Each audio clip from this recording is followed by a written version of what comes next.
তালে অতি কোষের তালে তালে অতি মারো তালে তালে অতি বিরুদ্ধ তালে তালে অতি মারো তালে তালে এর বিরুদ্ধে লড়তে হবে প্রতিবাদ প্রতিবাদ প্রতিবাদ প্রতিবাদ প্রতিবাদ প্রতিবাদ হুমকি দিয়ে মিছিল থামানো যাবে না হুমকি দিয়ে মিছিল থামানো যাবে না প্রতিবাদ প্রতিবাদ প্রতিবাদ প্রতিবাদ প্রতিবাদ প্রতিবাদ লাঠি দিয়ে দিয়ে মিছিল ভাঙা যাবে না।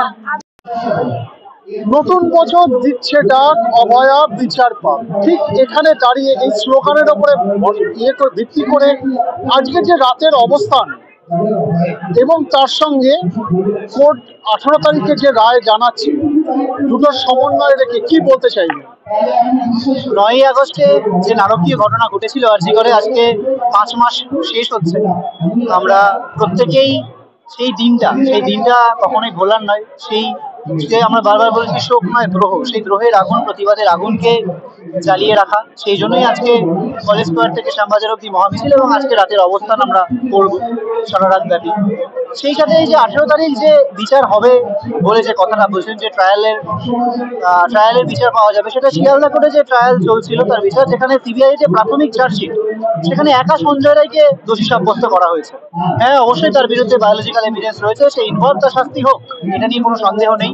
কিন্তু আর কারা যুক্ত, কারা সুইসাইড বলে চালানোর চেষ্টা করলো, কেন করলো, কেন তথ্য প্রমাণ লোপাটের চেষ্টা হলো, তথ্য প্রমাণ লোপাটের জন্য সেই কলেজের প্রিন্সিপাল কেন গ্রেপ্তার হলেন, পার্শ্ববর্তী থানার যে ওসি তারা কেন গ্রেপ্তার হলেন, তাদের ইনভলভমেন্ট কি, স্বাস্থ্য প্রশাসন কাদের আড়াল করতে চাইছে, এই যে 14 তারিখ আরজি করে হামলার ঘটনা কেন ঘটলো, দেওয়াল ভাঙার ঘটনা কেন হলো, এই প্রত্যেকটা জিনিস যতদিন না সামনে আসবে, তাহলে তো একজনকে সামনে রেখে বাকি যারা জড়িত গোটাটাই মানে একটা হিমঘরে পাঠিয়ে দেওয়ার একটা প্রচেষ্টা। তো সেই জায়গা থেকে যতদিন না এই ঘটনার সাথে যারা প্রত্যক্ষ পরোক্ষভাবে যুক্ত প্রত্যেকে ধরা পড়বে এবং সর্বোচ্চ শাস্তি পাবে, ততদিন না অবধি তো আমাদের সহকর্মী অভয়া বিচার পাবেন না বলেই আমরা মনে করি।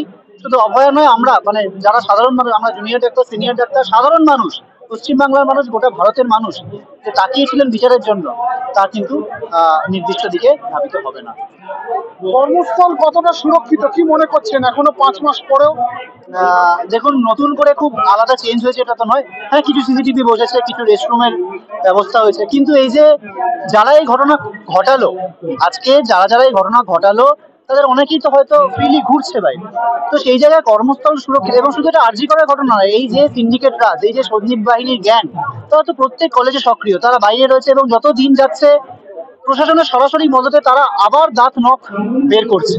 তো হয়তো কর্মস্থল, হ্যাঁ, সিসিটিভি দিয়ে তো কর্মস্থল সুরক্ষিত হয় না। আমরা বারবার বলেছি যে একই সিন্ডিকেটের তাদের প্রত্যেকের শাস্তি প্রয়োজন, এবং আবার আর একটা কথা, যে রোগী পরিষেবা সুনিশ্চিত না হলে একজন স্বাস্থ্যকর্মী একজন হাসপাতালে সুরক্ষিত হতে পারেন না। কেননা একজন রোগীর পরিজন তখনই সব থেকে বেশি রেগে যান যখন 10টা হাসপাতাল ঘুরে এসে তাকে একটা জায়গায় একটা মৃত্যু হয় এবং তারা সামনে পান আমাদের জুনিয়র ডাক্তার বা নার্সদের। তো সেই জায়গায় যে রেফারেল সিস্টেমের কথা আমরা বলেছিলাম, বেড মনিটরিং ভ্যাকেন্সি, নিয়োগ, স্বাস্থ্যকর্মীদের নিয়োগ, কোনোটাই কিন্তু হয়নি। ফলত কোনো দিক থেকেই যে কর্মস্থল খুব সুরক্ষিত এ কথা তো বলা যায় না। তবে হ্যাঁ, আগের থেকে অবশ্যই তৎপরতা বেড়েছে। যারা এই যে যাদের কথা বলছি, তারা ভয়ে আগে যতটা খুললা তারা গুন্ডামিটা করতে পারতো, এই আন্দোলনের ফলে তারা অনেক এখনো সীমিত। কিন্তু দেখা যাক, আন্দোলনের ঝাঁজ আমরা যতদিন বজায় রাখতে পারবো এবং চালিয়ে যেতে পারবো, ততদিন এই সাপদের চলাফেরা কম থাকবে। আপনাদের যে 10 দফা দাবি ছিল মুখ্যমন্ত্রীর কাছে, কতটা মানা হয়েছে কি মনে করছে? একই কথা, আমি সেই কথাটাই বলছিলাম, যে সেন্ট্রাল রেফারেল সিস্টেমের কথা বলা হয়েছিল।